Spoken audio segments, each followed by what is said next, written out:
except GSMC Sports Network is absolutely free. Hello everyone and welcome back into the GSMC Dead Ball Sports Podcast, brought to you as always by the GSMC Sports Network. And for our third segment of today's show, we transition into the world of college football, talking about some of the best quarterback situations now that the 2024 college football season is over and we're transitioning into 2025 in one of the best conferences in terms of quarterbacking talent, the SEC.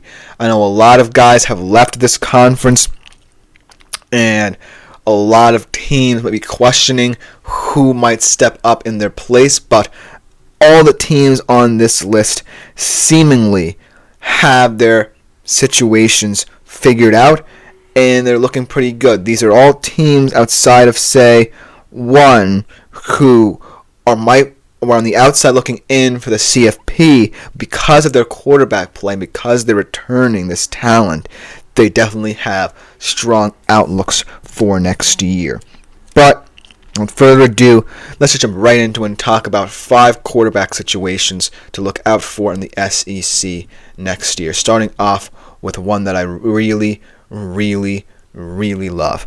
Florida returning DJ Lagway, the number 8 recruit in the 2024 class. Obviously, Florida having a topsy-turvy season, with the best moments of Florida's season when DJ Lagway was at the helm. He averaged 16.7 yards per completion, really showing that dual threat ability, pulling off some upset victories. I don't necessarily remember the big victories. I believe they had a big one against Auburn at the end of the season. Obviously, people are going to wonder what could have happened had DJ Lagway played against Texas and how fun that game could have been going up against Quinn Ewers. But I do believe that DJ Lagway is in a solid position to continue to improve this Florida squad after a much better than expected season, when a lot of people thought it was going to be a down year just because a lot of people didn't know if DJ Lagway was ready to take the lead.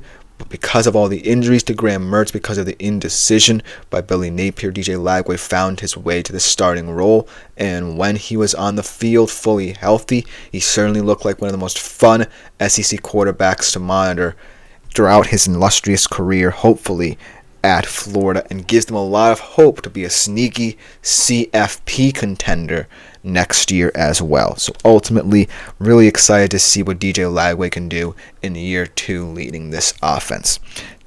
But now let's go to a team that certainly had its quarterback issues, its offensive line issues, overall offensive issues last year, but landed perhaps the best transfer QB they possibly could have.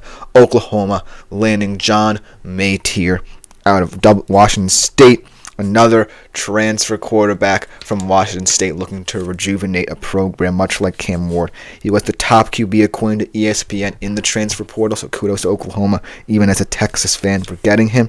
He had 3,139 yards last year, 29 touchdowns, 826 rushing yards, and 15 touchdowns for Washington State. Another fascinating dual threat quarterback from Washington State, like I said, much like Cam Ward, looking to really transform Oklahoma offensively. A lot of receivers are now starting to go to Oklahoma now, starting to sign for Oklahoma because of this decision. And I really think the fact that Ben Arbuckle traveling with him, the offensive coordinator from Washington State, will be a big help to this offense, because I do believe that Brent Venables is going to, at the end of the day, rely on his defense to really carry this team, and they are looking to have a pretty elite one next year. But they really did want a quarterback who could be a difference maker for this team because of the failures of Jackson Arnold and Michael Hawkins to lead this team last year. So scooping up a guy like John Maytier, the top QB in the portal, was huge for them, and I'm looking forward to the Red River rivalry showdown a little bit more this year, seeing how he matches up against Arch Manning, who we'll talk about a little bit later in this segment. But ultimately, being able to acquire a dual threat quarterback in the SEC will prove vital for a team like Oklahoma, because that's where I feel the SEC is going. All of these young guys combining their dual threat abilities to create these sneaky contenders or in the cases of teams like, say, Texas or Georgia, really revamp them to the point where they might continue to stack up CFP appearances. So I really think that it was very integral to the success of Florida next year that they go out and get a guy like John Matier at the QB position. When I want to transition to another guy, much like DJ Lagway, going to be year 2 in 2025 in his respective offense, Lenoris Sellers of South Carolina. I really like this young man. He plays like a running back. He's 6'5", 250, and he really shows it on the field, on tape, whether or not he's passing the football or running it down your throat as a dual threat guy. 3,208 total yards, 25 total touchdowns, a sterling performance on the road against Clemson in the final game of the regular season to put their CFP hopes in doubt. Ultimately didn't help their own, and the Clemson got ahead of them as ACC champions, but it just goes to show that next year this team in South Carolina could be prepared to win 10 games rather than 9 and really put themselves in the reckoning for a CFP spot. And looking at how this team stacks up, I think that they can take down the Alabamas and Tennessees of the world, a team that you would expect them to. And then looking at potentially an SEC championship game appearance, you might be able to make a game out of, say, the Texases or Georgias of the world, should they get there as well, because of the strength and physical abilities of a guy like Lenoris Sellers. They were never down and out in a game. He had a fantastic game against Texas A&M as well. And so I'm really looking forward to both Lagway and Lenoris Sellers having a say in how the SEC pans out. They have a lot of good games. Florida plays Texas. I believe South Carolina plays Alabama, maybe Georgia next year, and then Tennessee as well. But ultimately, Lenoris Sellers just makes this South Carolina Gamecock squad really sneaky yet again, and potentially a team that wins an extra game that puts them in the reckoning for a CFP spot. So overall, really, really looking forward to his year 2 in South Carolina. But let's talk about the man of the moment in the SEC down there at Texas. Going to lead the Longhorns next season, his first year as a starter. Of course, I'm talking about the ever-hyped Mr. Arch Manning, the number 5 recruit in 2023, waited his turn, bided his time behind Quinn Ewers. A lot of people saying leave the transfer portal, potentially go to Ole Miss, follow in the footsteps of your uncles, but no, he decided to stay and ultimately looked pretty good in some spot starts because of Ewers' injuries throughout the season. Completed 61% of his passes, 939 yards, had 9 total touchdowns, I believe, filling in for him. So we caught a glimpse of what this kid could do. Obviously, a lot more you could do with him than Ewers. Ewers a little bit more limited in terms of his deep ball accuracy, and as we saw in his spot starts, Arch Manning not afraid to throw the deep ball, so I like to see how he improves under Sark especially, and hopefully Sark has a little bit more diverse play calls for a player like Manning, unlike what he had with the Ewers, which really kind of stagnated the Texas offense at times. The fact that maybe Sark didn't trust Ewers in certain situations as much as he might trust Manning now. So ultimately, that question will have to be answered. But as a Texas Longhorns fan, I'm ready for the Arch Manning hype. I think that this kid can be really special this season. I think that he's not going to be swayed by all the media attention. He's not going to be swayed by the allure of the NFL draft coming up. But I do think that he is, most importantly, fully bought in to the Texas Longhorns identity. He wants to be the guy to lead them back.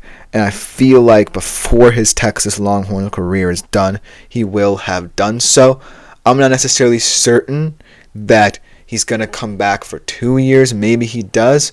But maybe since he's going to be perhaps the number 1 prospect in the 26 World NFL Draft, he's going to be a one-and-done guy. But in that one season, he's going to give a lot of Texas fans hope and optimism that he can get it done and officially proclaim themselves back. But until that happens, we're still asking questions about how excited Texas fans should be, including myself. about Arch Manning and his talent. Obviously, we talked about what's next for Texas. We talked about the production that is leading them. We talked about how this offensive line especially is going to look next year. And yes, you have a lot of talent in your backfield, and you're bringing back some very talented, underrated receivers and guys like Moore, Wingo. You signed guys like Jamie French, Khalil Lockett, ESPN 300 guys who are really excited to play with Arch. But ultimately, you're going to have to think about all the losses and think about potentially how it might affect the flow of this offense and this defense as well, because it's going to be a team effort here. So as much as I'm excited about Manning, there are questions to be asked, but I do think that Texas is in a solid position still with Arch Manning at the helm for next year, what he could be capable of doing. But then last but not least, let's talk about an exciting young man, a guy who I'm glad is going to be sticking around in college football for one more year. True battle to stay with Vanderbilt, Diego Pavia. Interesting story that transpired throughout the season for Diego Pavia to return to Vanderbilt. A former New Mexico State guy came over, I believe, with Clark Lee. But throughout the season, he was dealing with eligibility issues. Obviously wanted to stay one more year at Vanderbilt. The courts wouldn't allow him, but then he sued and ultimately won his case. So he returns as Vanderbilt's leading man, and he's the heartbeat of this team, right? He is someone who I'm really excited is returning to SEC football. Really, really, really one of the jokers in the deck of the SEC season. Upset the odds against Alabama. Nearly did it against Texas as well. 2,293 total yards, 800 rushing yards, 28 total touchdowns. So another dual threat guy, a little bit older, a little bit more seasoned, but also someone who's always going to be a wild card to beat you. You're going to have to watch out for the Commodores yet again if you're an elite SEC team, because Diego Pavia is back with a vengeance, and he had to have a journey to get here. You had to have a journey to even say, I'm going to play for another year and have another shot at it. And so while Vanderbilt might not be elite enough just yet to say make a run of the SEC championship game, let alone the CFP, they're going to surprise a lot of people with who they're going to beat next year because of this young man in Diego Pavia, and that's why I'm thrilled to see him back in a Vanderbilt Commodores uniform. Let me know what you think about this segment. I'll just about do it. But coming in as we transition over to the ACC, another quarterback returning a lot, another conference rather, returning a lot of quarterback talent. We'll be right back to talk about them after this short break.